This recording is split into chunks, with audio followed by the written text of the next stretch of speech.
And to be honest, it's sort of hilarious that I didn't put two and two together sooner than today. So let's go backward, okay? In the immediate 3 weeks following Charlie's assassination, I was obviously in a haze. I'll be honest, I think I told you this before, but I was not sleeping, I was not eating, and I was having incredibly vivid dreams. I began dreaming like I hadn't dreamed since I was a child because it was every night. And to be honest, it was overwhelming. I didn't like it. I felt like Charlie was haunting me. It stressed me out. I expressed that to my husband through many tears. He told me that I should consult a priest, which I did. And we spoke about souls in purgatory. Anyway, today I feel that it is time to tell you the entirety of the repeat dream that I was having in those early weeks. It was actually a replay of an actual lunch that Charlie and I did have in the past. Back in 2018, Charlie and I went to Israel together. And in the dream, we were sitting in the exact same restaurant on a patio, and Charlie began the conversation saying something that he actually said, a real memory from that trip. Charlie was sitting on the patio and he was eating hummus. And he's like, "This is the best hummus I've ever tasted in my life." A dramatic oversell. I always feel there are certain places that people hype so much that when you go there, you feel like you have to pretend it's the best thing you've ever experienced. Otherwise, you sort of let yourself down. It's like, this is the best ever. And truly, I didn't love Israel. I didn't love it even when I was a Zionist because it felt dangerous. You could sense the Muslims hated the Jews. It felt like we were on a tour. People were sneering at us. I just didn't love Israel. I've expressed that many times in the past, but Charlie was getting into the character. It was the greatest thing he had ever eaten. Anyways, the setting of this particular dream, however, had one dramatic difference. We were not there for the opening of the embassy. And this difference, by the way, I don't really understand yet. I'm just sharing it with you. Instead, we were there in this dream setting for Bibi Netanyahu's wife's funeral. Again, that makes entirely no sense. I've never met his wife. I've never spoken about his wife. I know nothing about his wife. So that's just the context of it. I don't make the rules of dream world. And obviously, as we were sitting there, it didn't strike me as weird because when you're in your dream state, everything that happens for some reason feels like, oh yeah, this is totally normal. Anyway, Charlie said to me, "I don't have much time." He followed that up explaining to me that I needed to see what happened on his left. And he told me explicitly, they betrayed me, multiple people. And I said, "I know, but who?"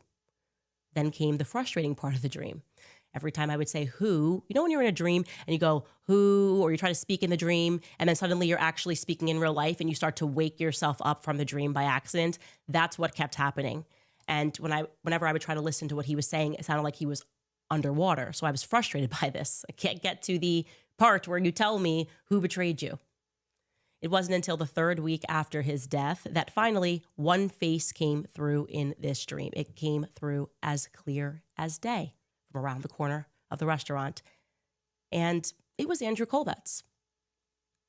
Now you have to imagine in the immediate aftermath of this, I was not thinking Turning Point USA. Where we're at today is almost like unimaginable going back there. In fact, I was very friendly with Andrew Colvet. We had spoken extensively in the aftermath of Charlie's death. I've known him for years, and I felt really weird about having seen him in this dream, but it was so vivid and it was so compelling that I felt that as weird and as odd as it was, that I had to text him and tell him what I saw. And this is the text, just sharing with you so you guys know if this all really happened.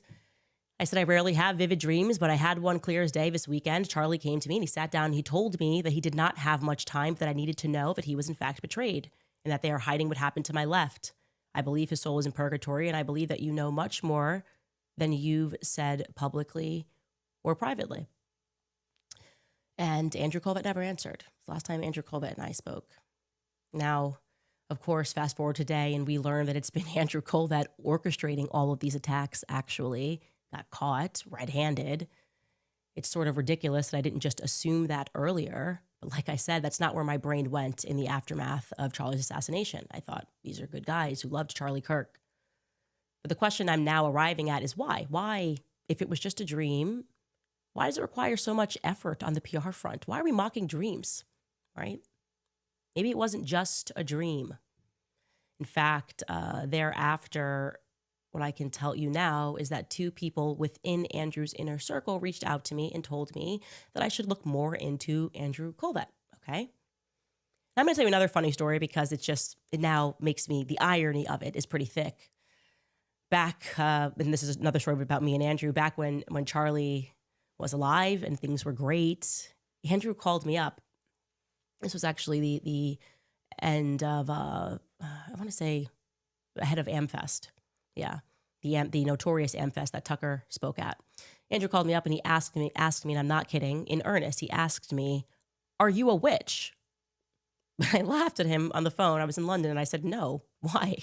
What a ridiculous thing to ask me." And he said, "Well, because we just noticed that when some people attack you, really bad things happen to them." And then he proceeded to tell me, which I did not know, quite horrifically, that Dennis Prager, who had just written this open article about me, and it was not done in a very nice way, had actually fallen, and he was very seriously injured. There was nothing funny about that. And that he was, having to speak out and type out of his mouth. And then he kind of went backwards and was like, the Daily Wire thing and the Jordan Peterson thing, and like bad things are happening to people after they attack you. So then I realized he was being serious. He was like asking that question seriously. And I remarked to him, "No, but I have really bad rebounds, not just from other people, but to me as well. I've explained this to you guys that if I do something bad, I immediately, the karma of it, I would experience. Like if I stole your phone today, if it was just sitting on a counter and I stole it from a restaurant, I'd go back home and my house would be burned to the ground. That's my kind of very swift karma hits me fast." Farnsworth. Let me show you an image from, what's this, 30 seconds before Charlie Kirk passed away. It's just a single image. I'm not going to play the video. This is a video I'm pulling up. Mr. and Mrs. Censor looking in. I am not going to hit play. There's no danger that any of this will be gory or anything else. Look at this image here. This over here, Dan Flood is standing right here. He is the one standing to Charlie's right. Brian Harpole over here to Charlie's right. Over here to Charlie's left is a scenario we have described on two different occasions. One, we looked deep to Charlie's left, maybe to Charlie's 8 o'clock, at Mikey McCoy. Mikey McCoy, there's a cameraman here wearing a black shirt. I think he's got a hunter green or dark green hat on, but you can't see it here. Behind him is a guy in a white T-shirt, a long sleeve white T-shirt. You'll see a little bit of his black backpack. That's Mikey McCoy. We did a whole episode on Mikey McCoy, who is standing to Charlie's left. But more importantly to that, because he's kind of behind him to the left, and he's not really doing anything except walking away and as soon as the big bang hits. But he's not really doing anything. There are, in fact, to his left, two people actually doing something. The guy standing right here in the sunglasses with the folded arms, that's Terrell Farnsworth. Terrell Farnsworth is the one who, in the immediate aftermath of the Big Bang, runs behind the tent, over here to the left, off screen to the left, behind where this big, large black bar is over here, and climbs up on some loose pebbles and starts filming himself. Not filming the scenario, not filming the scene, not filming people running and fleeing for their lives, but filming himself and his reaction to Charlie Kirk's passing. So that's Terrell Farnsworth. Down kneeling next to Terrell Farnsworth, a guy who, that I can tell, has no headphones on. He might have something like I wear, like in-ear monitors, but it doesn't look like it to me. And when he runs off, he doesn't appear to unplug them, so I don't believe he has anything like that on. You don't see him pull anything from his ears. And I'm not going to play the video because I don't have the edited version up and YouTube gets all squirrely. But he's down here to his left on his knees where he's been the entire 9 minutes and 44 seconds or so of this video. Maybe a total combined cumulative minute or so did he accrue where he was not in this position, crouched directly to Charlie's left. I mean, directly to Charlie's left. If you would have asked if Hunter Kozak, who's here asking the questions, would have asked Charlie, who's to your left?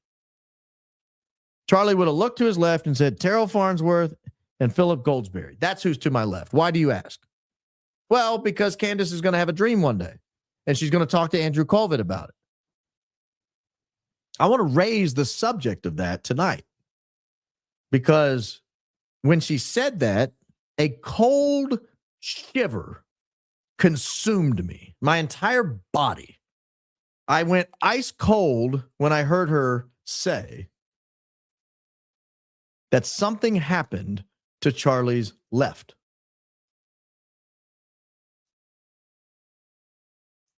I'm going to play it as soon as I get it pulled up. Here we go. Finally. All right. Watch the text message. I'll freeze frame the text message. This was Candace tonight, this evening, this afternoon, wherever you live. That finally one face came through in this dream. It came through as clear as day from around the corner of the restaurant. And it was Andrew Colvet's. Now you have to imagine in the immediate aftermath of this, I was not thinking Turning Point USA. Where we're at today is almost like unimaginable going back there. In fact, I was very friendly with Andrew Colvet. We had spoken extensively in the aftermath of Charlie's death. I've known him for years. And I felt really weird about having seen him in this dream, but it was so vivid and it was so compelling that I felt that, as weird and as odd as it was, that I had to text him and tell him what I saw. And this is the text, just sharing with you so you guys know if this all really happened. I said, I rarely have vivid dreams, but I had one clear as day this weekend. Charlie came to me and he sat down and he told me that he did not have much time, that I needed to know that he was in fact betrayed and that they are hiding what happened to my left. I believe his soul is in purgatory, and I believe that you know much more than you've said publicly or privately. They're hiding what happened to my left. Now, some of you may discount this because it happened in a dream. I'm going to lower this. I want you to have a moment to read this because that's the line I'm keying in on. They're hiding what happened to my left. Recall the image I just had. To his left, directly to his left, was Terrell Farnsworth and Philip Goldsberry. Now, is this evidence you could put on in a court of law? No. No judge is going to let this in court. So this is not, Tyler Robinson is not going to be acquitted or judged guilty or innocent, or guilty or not guilty based on this. But let me tell you a story. My best friend in high school, well, I had like 4 best friends in high school, and several of them are dead. In fact, of the probably 6 or so closest friends to me, I think only 2 are still alive. Most of them died very young. I had a dream one night. Honest to God, I cannot be any more serious. I mean, I will swear on a Bible. What hand do you put on the Bible? Left hand, raise the right hand. Swear on a Bible. I had this dream, and what I'm about to tell you happened in this dream.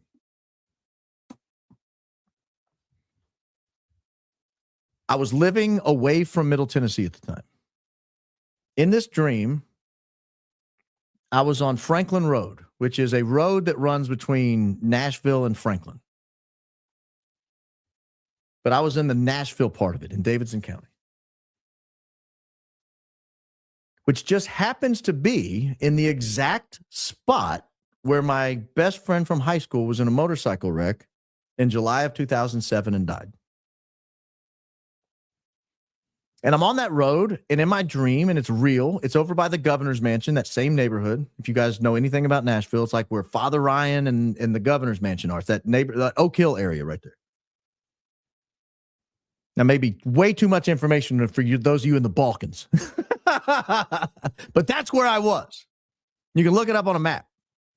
And what happened to my friend was he was driving south on 31 on a motorcycle, and a Dodge Durango pulled out in front of him. He hit the back of the Dodge Durango, went through the back window, through the front windshield, and died at Vanderbilt later that night or the next morning. I can't remember which, but he died shortly after that. But I'm on this stretch of road in my dream, and I pull over to the side of the road.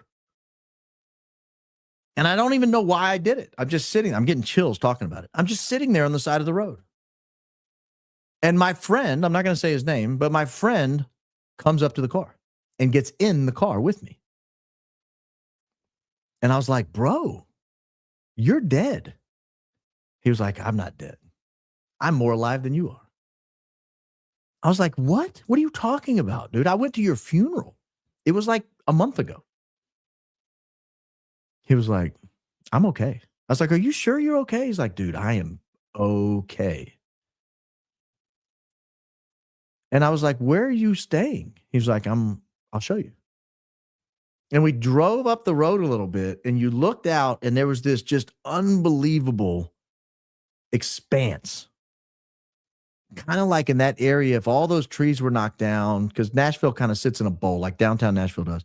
Like if you went up a little bit on 31 there on Franklin Road, you would be able to see down into that bowl. But it was like a mystical place, like clouds, and I mean, it was just like unbelievable place. And he was like, I live here.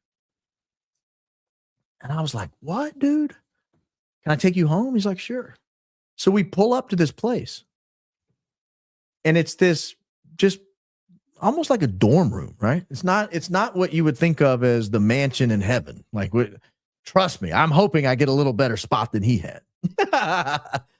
But I dropped him off, and he turned around, and he was like, I got to go. And he put his hand on the window was down, right? And he put his hand on the door right there, and I went out to grab his hand, and he was gone. And he just turned around and walked off and walked into that house. And I thought, whoa, he is okay. And that dream has stuck with me. That was 18 years ago, more than 18 years ago. I have thought about that. It was as real as anything I've ever experienced in my life. It was as real as me sitting here talking to you right now, me grabbing this table, me grabbing the little mouse, me grabbing my spectacles. It was as real as any of it. And I knew he was okay. I knew he was.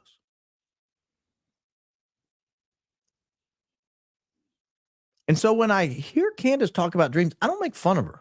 Like, I know a lot of people make sport of when she says she has a dream and Charlie said this and Charlie said that. I don't make fun of her. I don't discount it. I believe it. I absolutely believe she had that dream. And the fact that she sent this text on October 6th, this was, ladies and gentlemen, before we had the electrocution episode where everything was taking place to his left. This was before we had the episode where we covered the John Bray exploding microphone theory, where things would have been taking place on his left.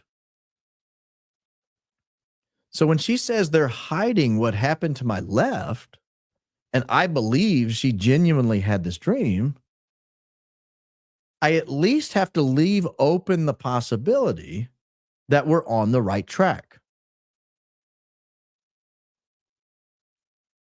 Because who's hiding? Who are they that's hiding it? Obviously, someone is consciously disclosing what happened. Now, if it just happened to be a random shooter on another building to his left, because I kind of thought about that. Well, maybe he's just talking about a shooter on the Sorensen Center instead of the Losi Center. Why wouldn't he have just said, I got shot from a different direction? I don't know why everyone's saying I got shot from the front. I got shot from over here. Not what he's saying. They're hiding.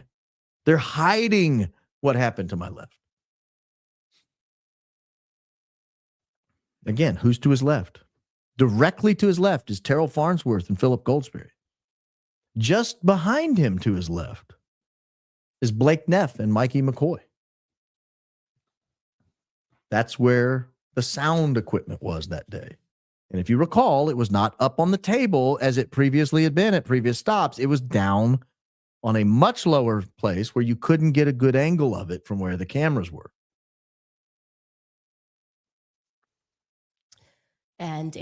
Sorry, I didn't mean to do that. I was trying to close it out. I'm telling you guys, I am not one to discount dreams. Now, I had another dream of a friend who passed. It was not as peaceful. It was not at all as peaceful. And I am not confident he's okay. And I don't even want to talk about it.